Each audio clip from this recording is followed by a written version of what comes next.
It's funny how apparent solutions often come back to bite us in the arse. In yesterday's morning monologue, I talked about how the bounce back loan scheme during the COVID pandemic had seemed like an industry saviour, a lifeline.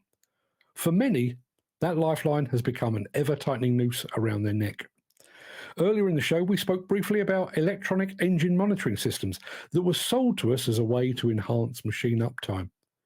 They failed to tell us that machines could be brought to a halt by nothing more serious than a squiffy sensor. All of which brings us to AdBlue. I'm sure we all know what AdBlue is and what it does, but for the uninitiated, let's start with the basics. AdBlue is a brand name for a specific type of diesel exhaust fluid, or DEF, and it's used mainly in diesel-powered machines and vehicles to reduce harmful emissions. Its purpose sounds great on paper, and in many ways it is. But there are growing concerns, and as more of us become reliant on it, the issues surrounding AdBlue are becoming harder to ignore. Before we get into all of that, though, what exactly is AdBlue? At its core, it's a mixture of demineralized water and urea, a compound derived from ammonia. When injected into a vehicle's exhaust system, it helps reduce nitrogen oxide, or NOx emissions, which are a significant contributor to air pollution. These NOx gases are harmful not only to the environment, but also to human health, leading to respiratory problems and contributing to the formation of smog. Reducing NOx is crucial if we want to breathe cleaner air and live in healthier cities. AdBlue works in conjunction with a system known as selective catalytic reduction, or SCR for short. Here, in layman's terms, is how it works. When diesel burns in an engine, it produces harmful NOx gases. These gases pass through the vehicle's exhaust system, and just before they hit the catalytic converter, AdBlue is sprayed into the exhaust.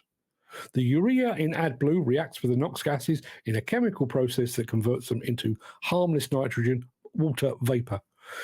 Sounds pretty efficient, right? In fact, it is a very clever solution to a serious problem, and it's allowed modern diesel engines to meet stringent environmental regulations. But like all clever solutions, it's not without its flaws. And here's where things start to get a bit more concerning. First of all, AdBlue is essential for many diesel vehicles to function properly, especially in trucks and commercial fleets. The catch is, if a vehicle runs out of AdBlue, it won't just emit more NOx gases. In many cases, it won't run at all. Modern diesel vehicles are designed with systems that will shut down or go into limp mode when they detect the absence of AdBlue. That means that a shortage or disruption in the supply of AdBlue could cripple transportation infrastructure, especially in industries like shipping, logistics, and construction, which rely heavily on diesel engines. So what happens, I hear you ask, if there is an AdBlue shortage? Unfortunately, this isn't a hypothetical question anymore. There's already been reports of shortages, and while it's not making daily headlines yet, the global supply chain for AdBlue is under strain. And the reason for that lies in the key ingredient, urea. Urea is actually a byproduct of the natural gas industry, and as the world deals with fluctuating energy prices, supply chain disruptions, and geopolitical issues, the production of urea has become less predictable. Beyond the supply issue, there are other reasons to be concerned. AdBlue systems require careful maintenance and are prone to issues, particularly in colder climates where the fluid can freeze and crystallize. In addition, improper handling of the fluid can lead to contamination of the system, resulting in costly repairs. For machine and vehicle owners, this adds another layer of complexity and potential expense. Many drivers and operators are finding that AdBlue systems in their vehicles are temperamental, prone to malfunction, and require frequent top-ups, which can be both time-consuming and expensive. There's also the issue of environmental impact. Yes, AdBlue reduces NOx emissions, but its production and transportation require energy, most of which still comes from fossil fuels. The urea used in AdBlue is often derived from natural gas, meaning that we're still dependent on fossil fuel extraction to produce this supposed green solution. And while the end goal of reducing emissions is admirable, we need to ask whether this is truly a sustainable long-term approach. Furthermore, as diesel machines and vehicles become more reliant on AdBlue, we are creating a dependency on yet another industrial chemical, one that is tightly connected to the global energy markets.